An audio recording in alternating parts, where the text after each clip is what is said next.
Hey everybody, this is Dream, and today we have a 10-game Major League Baseball slate.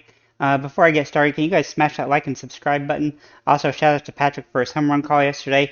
Make sure to drop a home run call in the comments below, and I will shout you out tomorrow if you get one correct. With that said, let's get into our core plays here. We have Moreno from Arizona, Toscar Hernandez from Seattle, and Michael Harris from Atlanta on DraftKings. Over on FanDuel, we have Willie Adames, Michael Harris, and Lourdes Gurriel Jr.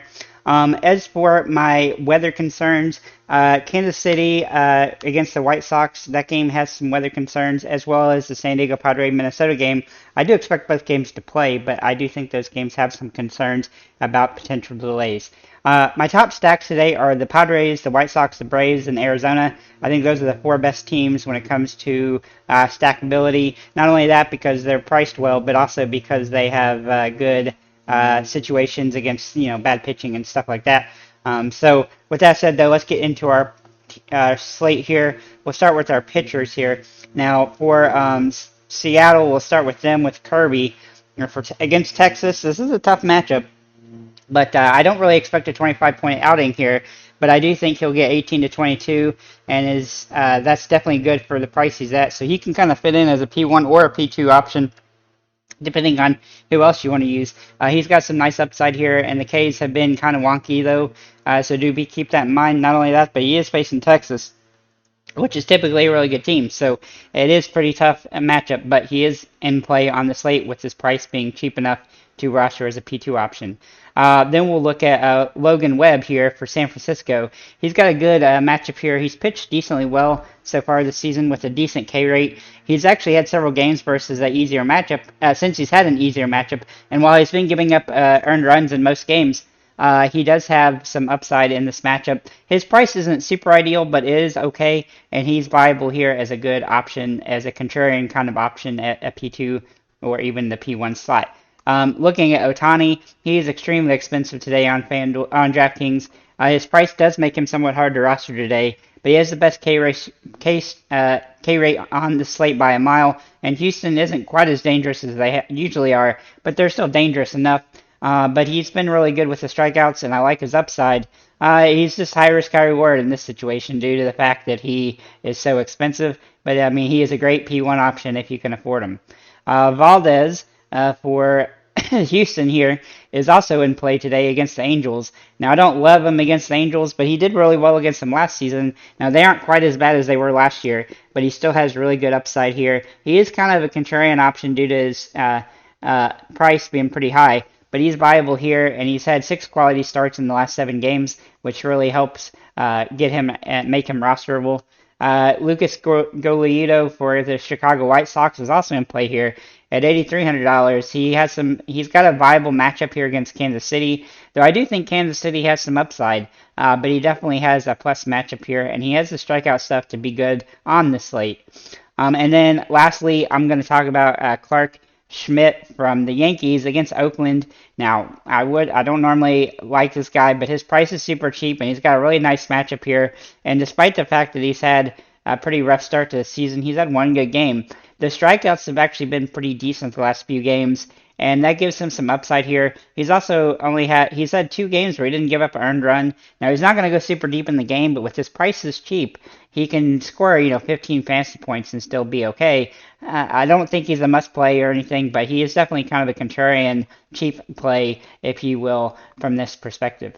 Moving into the catchers and first baseman, we'll look at Gabriel Mariano, who had a really solid game yesterday. He's been hitting the ball pretty well the last 3 games, and he's got some really nice upside here. He even has stolen base potential, if you can believe it, for a catcher. That's pretty impressive. He managed one yesterday, and he has home run potential as well. He's got great metrics for this matchup. His price is still pretty fair, and so he's viable. Tom Murray is also a contrarian option for Seattle here. He hasn't hit the ball very well to start the season, but he's had 3 games with 2 hits in the last 4 games.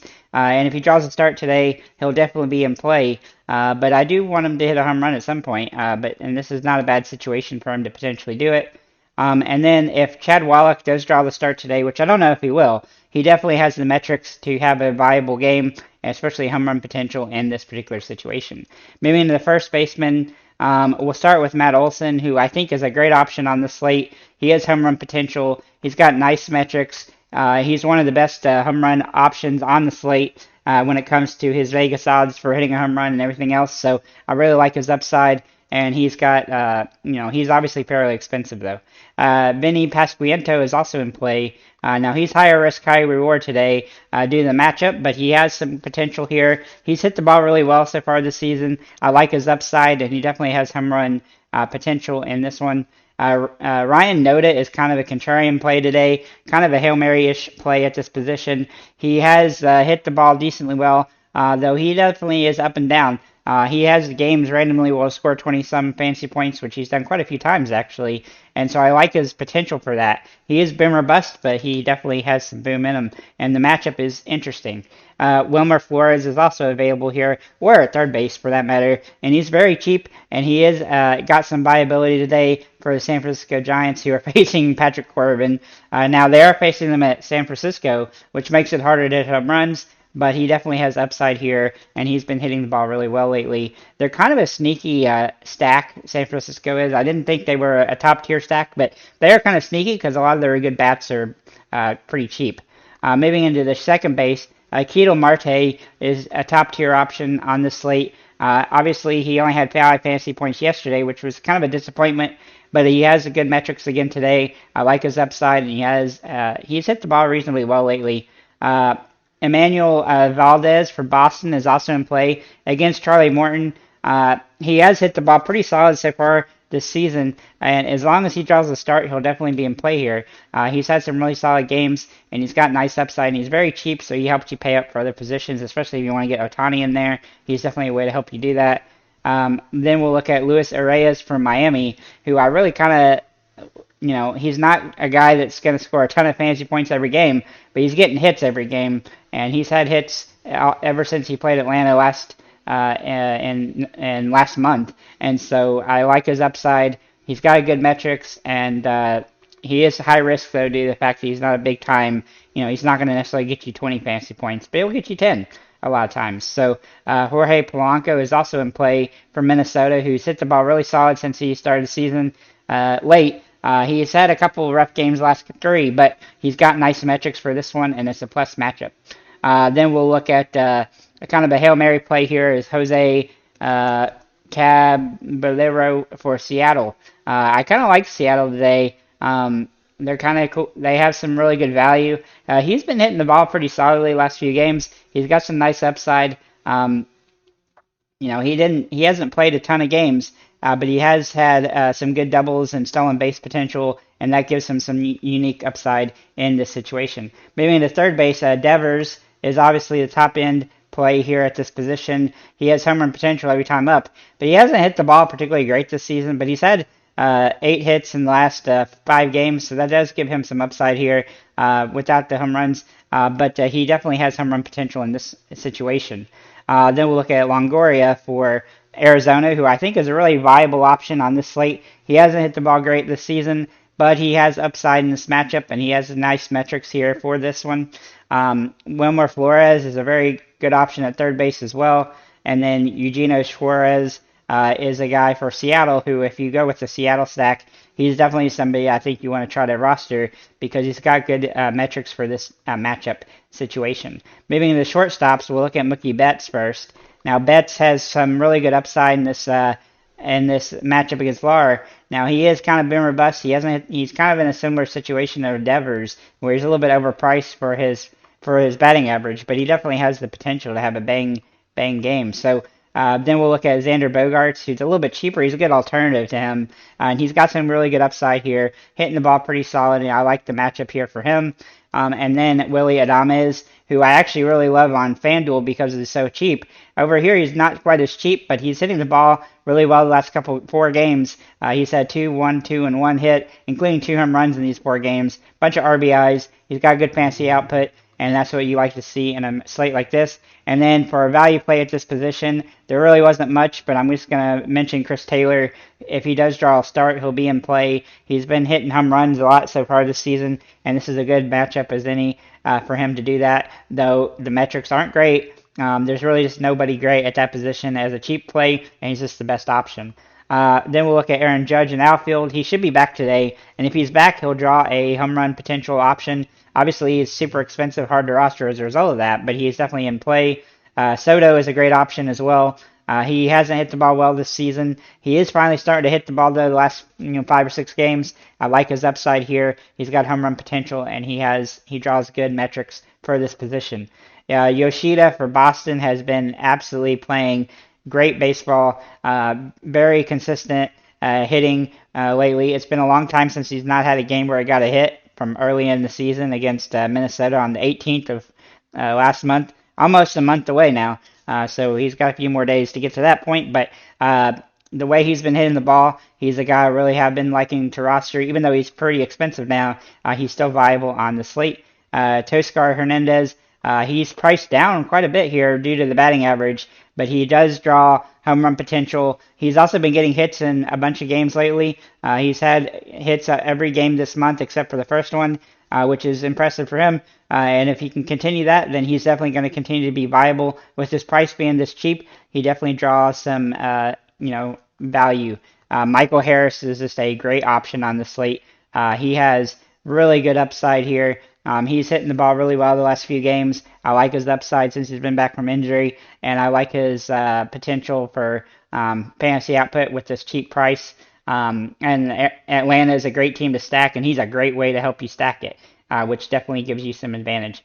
Julio Rodriguez is also in play for Seattle. Now, I didn't like him as much yesterday in the matchup, but I like him better today. He has been very boomer bust so far this season, only hitting 210, but he has home run potential in this one. He's high. He's expensive, but he's definitely in play.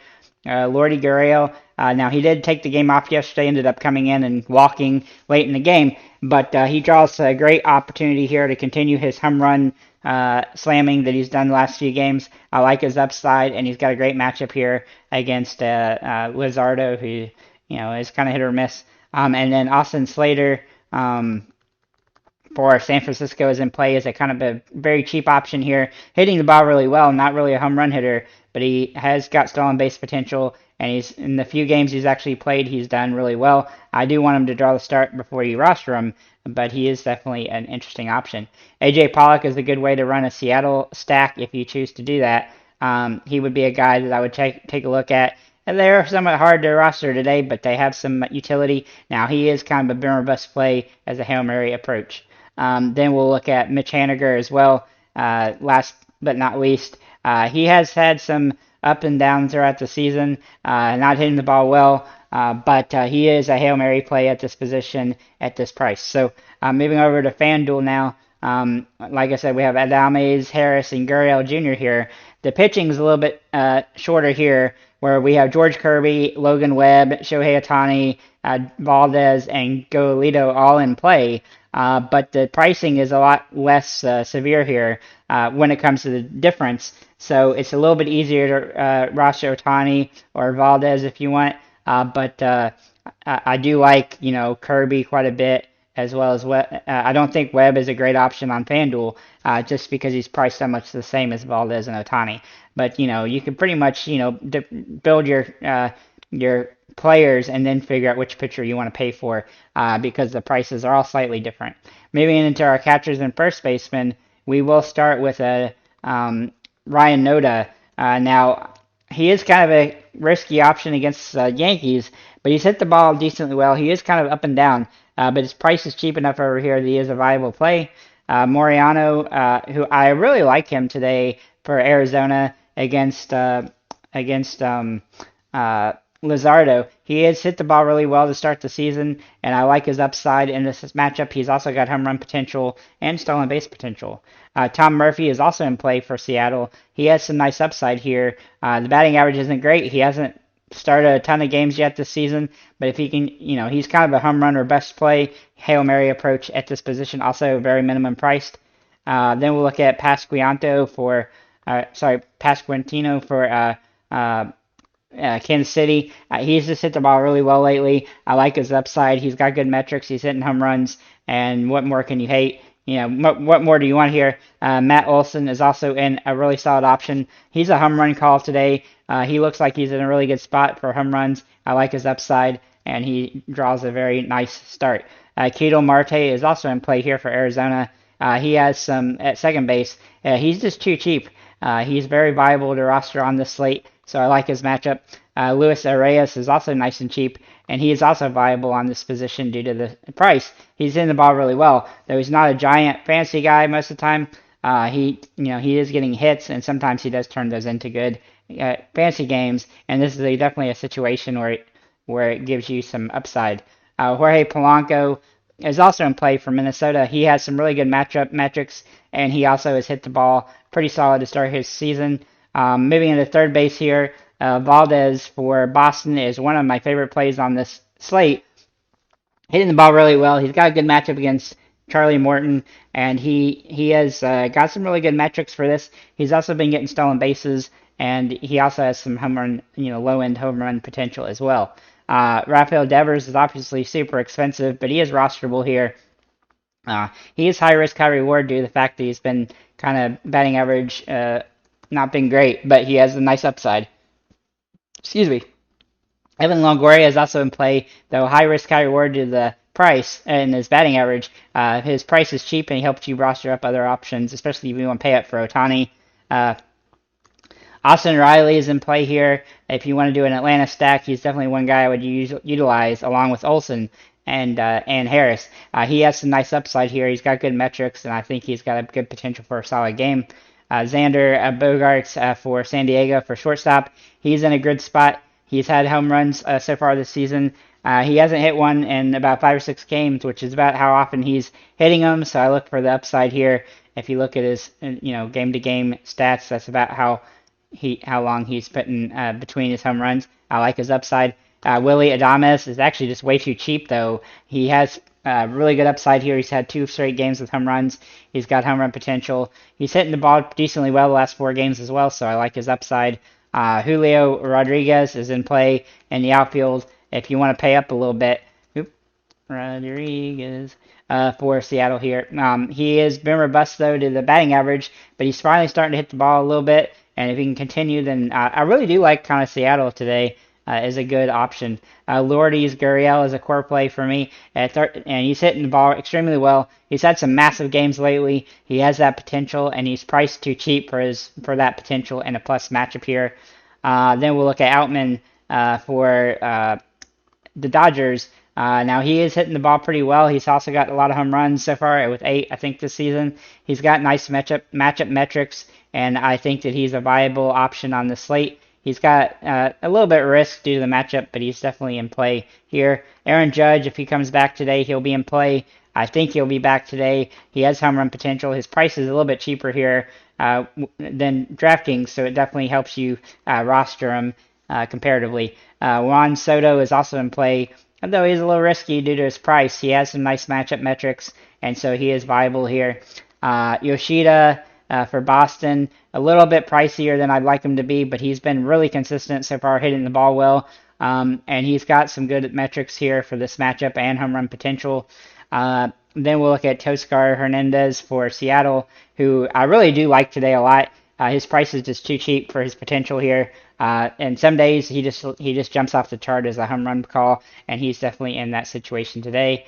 Michael Harris is a core play. He's just way too cheap over here on DraftKings or FanDuel for that matter to be a good viable option on the slate. He's really starting to hit the ball decently well the last few games. I like his upside in this matchup. Slater is also in play for San Francisco. Very cheap here. Hitting the ball extremely well. Has stolen base potential and has good upside for this matchup if he draws a start. Then we'll look at Pollock and Haniger. Both are Hail Mary plays at this position. So with that said, guys, thank you for liking, commenting, subscribing. If you have any comments or questions, feel free to leave them below. And have a nice day, guys.